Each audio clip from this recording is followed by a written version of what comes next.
Creative visualization is what we're talking about here. The imagery or the image that you have of anything in your life is really like mental behavior. It's like going out and practicing. If you go out and practice with a basketball, shooting free throws over and over again, that's physical practice. Imagery is mental practice. It's mental behavior.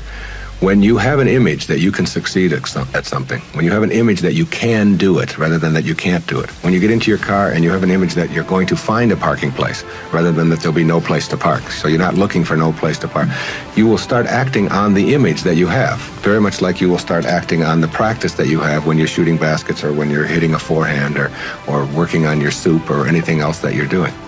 Telling moment of my life occurred on the 30th of August, 1974, when I went to my father's grave after finding out he had been dead for 10 years. And I went there with a different intention of what I was going to do on his grave. I was so filled with rage and anger and hatred toward this man. But rather than do what I had gone there to do, some invisible, divine, organizing intelligence that moves the planets and grows your fingernails and beats your heart, that commander in the command center to which you are always connected, your I am presence, if you will, called me back to his grave after I cursed him for 2 hours on that Friday afternoon. And I stood there and I said, from this moment on, I send you love. Who am I? Who am I to judge you? You did what you knew how to do, given the conditions of your life. And when I left that gravesite, I was a completely changed man. Alcohol hasn't touched my lips since that day. I walked away from it. I got myself into the best shape of my life. I began running and relationships began to change. The right people, the right woman came into my life. My children began to appear. Because when you advance confidently in the direction of your own dreams and endeavor to live the life which you have imagined, you will meet with a success unexpected in common hours. Everything about my life changed. My writing took on a whole different flavor. Before, I was stuck. I checked into a motel room, the Spindrift Motel in A1A in Fort Lauderdale, Florida. And I wrote a book that today has over 100 million copies in print in 47 languages, called Your Erroneous Zones.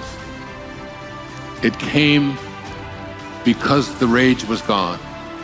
Mark Twain once said that forgiveness is the fragrance that the violet sheds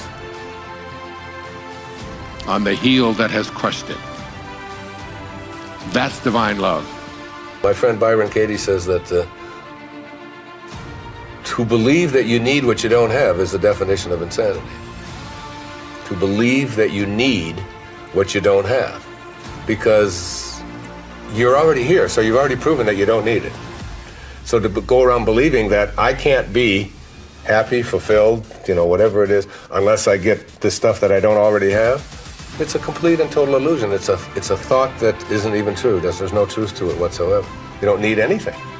And when you get that, the irony is you're no longer attached. Your total life is just about living those virtues. How can I serve? How can I be sincere? How can I be gentle? How can I be supportive? And thinking like that. And that's how I think now. And because of that, I'm in meaning. And being in meaning, the times that I was in ambition, is delivering more and more and more and more of what I wanted so much then. And now that I'm not attached to it, it's like I can be like the cat. I can just go about my business and just let it follow after me wherever I go. So what I say to people who really want to access the transition from ambition to meaning, if they really want to access it, is to get your thoughts off of yourself I do it on the radio every Monday. I mean, it's like all my questions, all the questions are about why can't I manifest this? Why can't I have that? This isn't working, and so on. And my response back to them all the time, over and over again, is take what it is that you would really like to attract into your life, whatever it is, whether it's wealth, a job, money, a nice watch, a new car, whatever it is, and want it more for somebody else than you want it for yourself. Just want it more. Just think about that and think about how much joy it would give you to be able to put your attention on that. And just keep your thoughts on that. Take your thoughts off of yourself and start living the 4 virtues. Start being sincere, start being supportive, start having this reverence for their life and so on.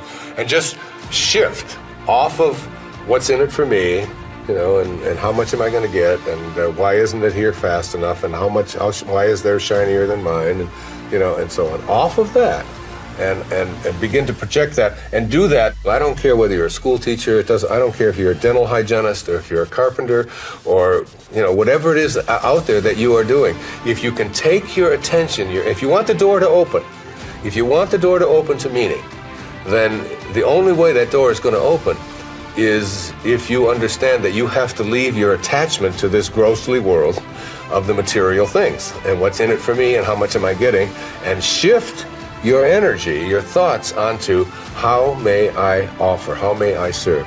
The obscure outlast the obvious. Try to become a little more obscure, a little less interfering, a little less notice me, a little less, one of the specific kinds of things that you can do is just as you're about, when somebody else is talking, just as you're about to interject what you've been thinking about for the whole time, waiting for them to stop talking, just stop and to bite your tongue and say, tell me more. Or, that's very interesting. I have never heard that point of view before. Even if they totally, completely disagree with everything that you stand for, to be willing to listen, to be able to stop, practice it. I practiced it when I did these verses of the Tao. I practiced it every single day while I was working on that, just staying obscure. And for me, that's not always so easy because of just being recognized wherever I go. And if I saw someone who was about to recognize me, I would just put my head down, I would just walk a little bit past them like something.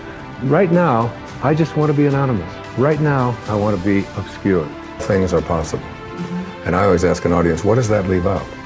That all things are possible literally means all things are possible. So whatever it is you'd like to attract into your life, whatever you'd like to accomplish, whatever you'd like to do in your life, if you start from a spiritual place, a place of all things are possible, if I return, and get to that place, and then I begin to visualize it, and I begin to use my imagination, because everything that we see around us, everything in this world was once imagined.